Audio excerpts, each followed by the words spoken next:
근데 재밌는 거는 이 집을 샀더니 막 몇 천만 원씩 오르네요. 내가 산 집이 5억이었는데 이게 여러분들 10억이 됐어요. 이게 3년 만에 저는 이런 수익을 만들어줬습니다. 3년이 지났는데 5억짜리가 10억이 넘었어요.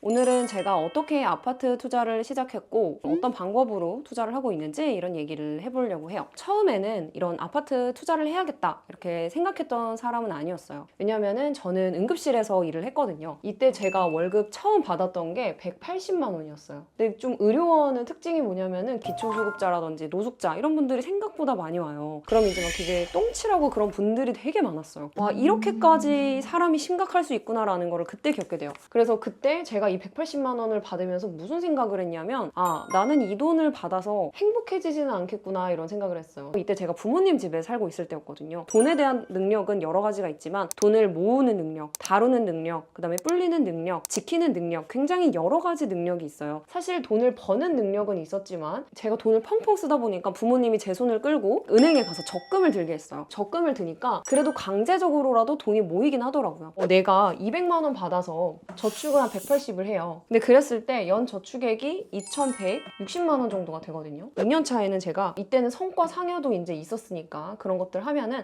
합해서 한 280, 250에서 280 정도가 됐는데 이때는 제가 거의 막 250만 원 이렇게 모았거든요. 근데 이렇게 모았는데 한 3천만 원이 됐습니다. 돈을 많이 모아서 좋았지만 내가 이걸로 과연 집을 사고 안정적으로 내 삶을 꾸릴 수 있을까라는 의문이 들기 시작했어요. 그리고 이제 간호사라는 프라이드도 사실 저는 없었어요. CPR을 하든 사람을 살리든 그런 건 굉장히 좋고 보람이 있었지만 술 취한 사람들을 일단 기본적으로 만나게 되기 때문에 거기서 현타가 굉장히 세게 와요. 내가 행복하려고 돈을 번다고 생각했는데 사실 그게 아니었던 거예요. 저는 이 돈으로 행복하지가 않았던 거죠. 나중에 제가 뭐 어떤 결심을 했냐면 돈 공부를 해야겠다는 결심을 하게 돼요. 그러면서 무슨 일이 벌어졌냐면 이런 수입, 지출, 자산, 부채에 대한 어떤 표를 보게 됩니다. 사람들은 대부분 일자리를 통해서 수입이 들어오게 돼요. 이 수입으로 들어온 것들이 지출과 부채를 통해서 나가게 돼요. 이 부채에는 뭐가 있죠? 신용카드 대출, 주택담보대출, 그리고 뭐 학자금 대출이 있을 수도 있겠고 여러 가지 대출을 통해서 일반적인 평범한 서민이라든지 중산층은 부채로 돈이 나가지만 부자인 사람들은 이 자산을 통해서 돈을 벌고 이 자산을 통해서 수익을 창출하고 있더라고요. 그래서 과연 부자들은 어떤 식으로 이런 돈을 모았는지 저는 그게 너무 궁금해졌어요. 근데 이때 당시 제가 부모님의 집에 살면서 돈을 모았는데도 5천만 원인데 이게 2년 동안 제가 모은 돈이잖아요. 그럼 내가 과연 6억짜리 집을 산다면 나는 얼마나 걸릴까? 그럼 결국에 내가 부모님 집에 얹혀 살면서 주거비나 이런 걸 하나도 감당을 안 하면서 해도 24년이 걸리는 거예요. 근데 그때는 이 6억의 집이 20년 후에 얼마가 될까요? 적어도 저는 10억은 갈 거라고 생각하거든요. 그러면 결국에 또 못 사게 되죠. 화폐 가치가 떨어지고 있기 때문에. 그래서 저는 어떤 선택을 했냐면 내가 투자를 해야겠다는 생각을 그때 했어요. 예를 들면 내가 이 6억에 해당하는 아파트를 주택담보대출을 활용해서 뭐 LTV를 한 80%를 받아요.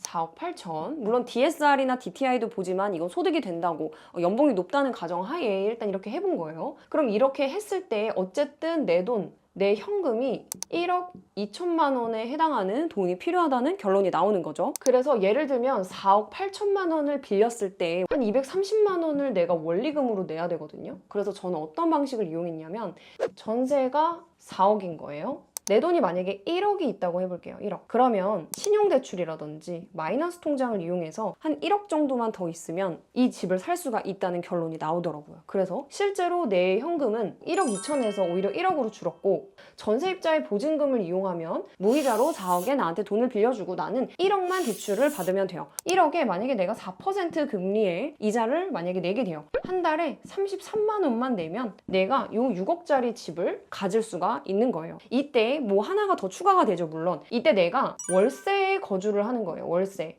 다른 사람한테 이 집을 줬기 때문에 나는 다른 데서 살아야 되죠. 그래서 저는 어떤 선택을 했냐면 이때 보증금 100만 원에 25만 원짜리 월세를 그래서 살았어요. 그래서 결론적으로 저는 58만 원의 이자를 내면서 이런 아파트를 샀습니다. 이 아파트가 지금 얼마가 됐어요? 10억 이상이 됐습니다. 전세는요, 더 많이 올랐어요. 5억이 됐고요. 4억에서 5억을 이 사람이 제 통장에 줍니다. 그래서 저는 투자금이 실제로 1억이었는데 이 사람이 저한테 1억을 줌으로써 제 투자금은 0원이 됐습니다. 그리고 수익률은 그럼 어떻게 돼요? 무한대가 돼요. 그럼 여기서 또 그런 얘기 하시는 분들이 있어요. 요즘 세상에 25만 원 월세가 어딨냐? 그러면 60만 원으로 바꿔요. 그래도 이 원리금을 내는 것보다는 훨씬 적은 이자로 100만 원도 안 되는 돈으로 이 집을 살 수가 있다는 거죠. 여기서 중요한 게 이 월세예요, 월세. 왜 전세를 사지 말라고 하느냐? 이 전세 입자는 어떻게 됐어요? 4억에 살던 집이 전세가 5억이 됐습니다. 역전세 이슈가 있었지만 지금 역전세 된 것들 어떻게 됐어요? 이미 다 이슈가 해소가 됐고 이미 신고가 계속 찍고 있고 전세도 지금 되게 높고 물건이 없어요. 2000세대, 3000세대 아파트에 여러분 전세 한 3개 있습니다. 수요는 되게 많은데 공급이 없다는 거예요. 왜 그래요? 지금 다주택자들 다 묶어놨어요. 그러니까 이 사람들이 전세에 대한 공급자가 돼야 되는데 집을 여러 채를 안 사고 전세를 안 주니까 공급 자체가 없는 거예요.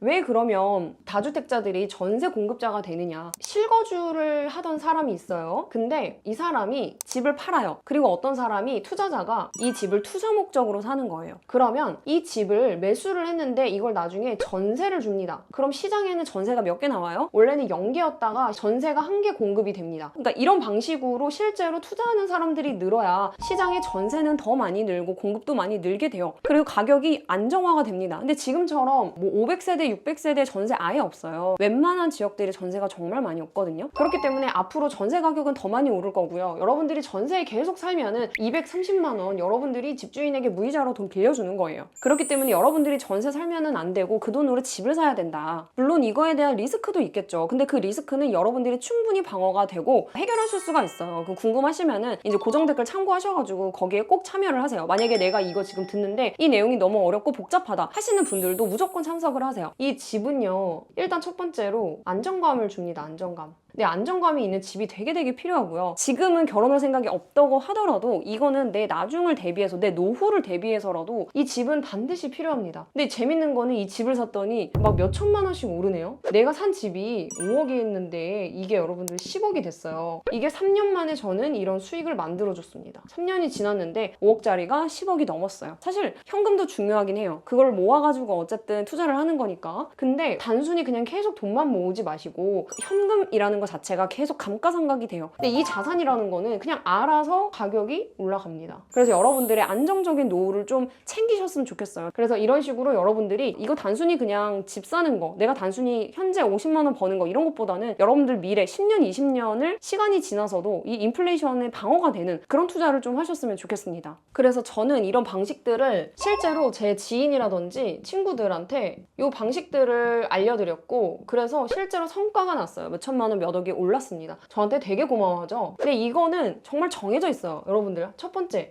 내 가용자금이 얼만지, 내 투자금이 얼만지 아는 거. 두 번째, 어디 사야 돼? 어느 지역 사야 돼? 어느 단지 사야 돼? 이것만 알면 여러분들 그냥 한두 달이면 집 살 수 있거든요. 고정 댓글 꼭 참고하셔가지고 그때 무료 특강 때 만났으면 좋겠습니다. 이거를 제가 다 시원하게 해결을 해드릴게요. 내용이 좋았다면 구독, 좋아요 눌러주세요. 그리고 궁금한 점은 언제든지 댓글로 질문 남겨주세요.